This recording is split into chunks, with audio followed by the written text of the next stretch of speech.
Building a time wealth business is not about getting rich.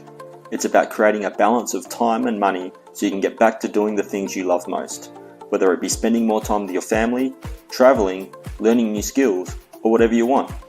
So the real question is, how exactly do you go about that? Hi guys, Sam Fury here with another episode of Time Wealth Secrets. Just going to get straight into it today. Today's topic is the 3 steps of targeted marketing the right way. For those of you that don't know, maybe you're new to marketing. Targeted marketing is when you narrow in on specific customers in your niche, right? Or to do with your subject. So, for example, like when you watch TV and you see an advertisement, that's not targeted. That's it's probably somewhat targeted to maybe it's like depending on the type of show you're watching, but usually, or when you're on the radio, right, and you're listening to the morning show or whatever, and there's an advertisement, it's not really targeted. It's targeted is when you go to a blog about how to train your dog, right, and then they try to sell you something to do with dogs.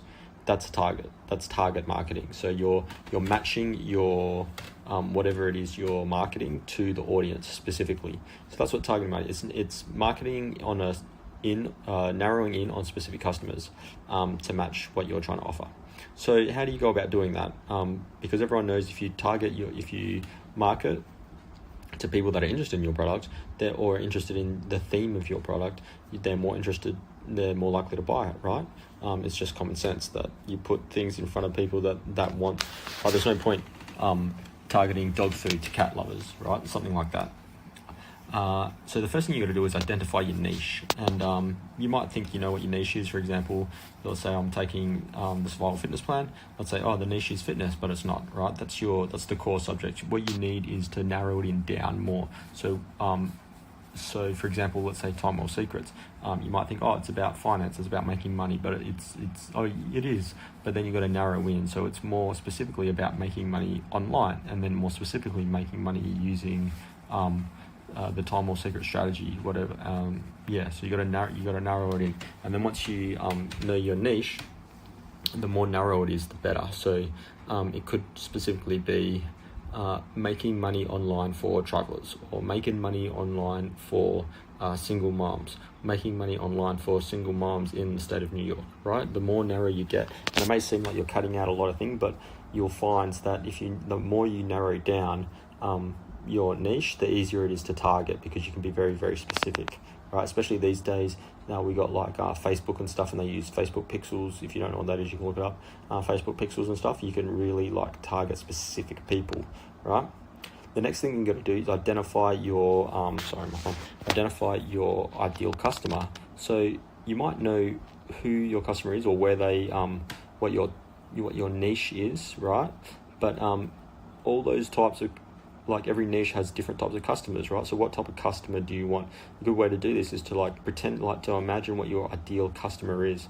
For Survival Fitness Plan, I might say, all right, they're between, the man is between 20 and 40 years old, and it's a professional, and they want to keep fit, but they get bored going to the gym. They don't like going to the gym. They don't like using personal trainers. They're like a little bit of a loner or whatever. And then the female is blah, blah, blah, blah, blah. You would do it for both. You do one for a male, one for a female. And then maybe assuming that you can target both males and females. And then you would go find, might even go out and as far as naming them and finding pictures of them on the internet, and that's your ideal customer, right? So how much money do they make? What do they do for fun? Are they married? Are they single? What interests do they have? Things like that, all right? Because you want to really identify because you don't want your ideal customer to be this person is someone that likes to scam and get free things off the internet, because you don't want to, you need them to buy your stuff, right? So you've got to identify your ideal customer. What's the type of customer within your niche, the customer that you want to attract, okay? And then all you got to do then is bring them into your world. So find out where they hang out, and then also tailor your message to them. So let's say you're selling a razor, right? And you're gonna, all right, so you've got it in a you're gonna put the advertisement up in a barbershop because why not? There's a razor, right? And then but what kind of people is, like, if it's in a barbershop that sports people frequent, or that if it's a men's barbershop, you don't want to be putting in a picture of a woman's razor, right? You might want to put in you want to target it to the person. Now, it's a pretty poor example. I mean, it's a good example. It's a pretty simple example, but you get the idea, right? So you got to find out where they hang out, and then you got to tailor their message to them. Let's say you're selling knives, right? Now, there's different types of knives. Maybe you got a kitchen knife, or maybe you got a hunting knife. So you don't want to put the hunting knife on like a cooking blog, right? You don't want to advertise it on a cooking blog. You'd advertise the kitchen knife on a cooking blog, wouldn't you? Like, it's you got to tailor the message to them.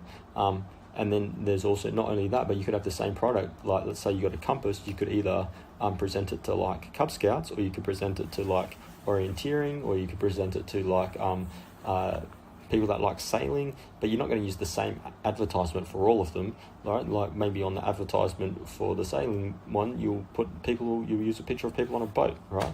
Maybe for the one with Cub Scouts, you'll use Cub Scouts in it, things like that. So make sure you tailor the message to them. All right. So the main thing is, like, you need to do your research. So go out and find out in your niche what other people are using, what the statistics are. There's a bunch of ways to do that. It's beyond the scope of this episode, but you find out what's working, what's not, and just be persistent and test. Keep throwing out the hooks out there. See what it comes up with. That's it for today, guys. Don't forget to watch the 8 steps to build your time wealth business for free at www.timewealthsecrets.com/8 steps free. Like, subscribe, and share, and I'll see you again next time. Bye. Thanks for tuning in to Time Wealth Secrets. I hope you found some value in this episode. If you did, please like and share it so more people can discover it and learn how to build their own time wealth business. And if you haven't already, don't forget to subscribe to the channel so you can be notified as soon as the latest episodes are released. Finally, remember to claim your free presentation entitled The 8 Steps to Build Your Time Wealth Business. You can get it for free at www.timewealthsecrets.com/8-steps-free. See you next time.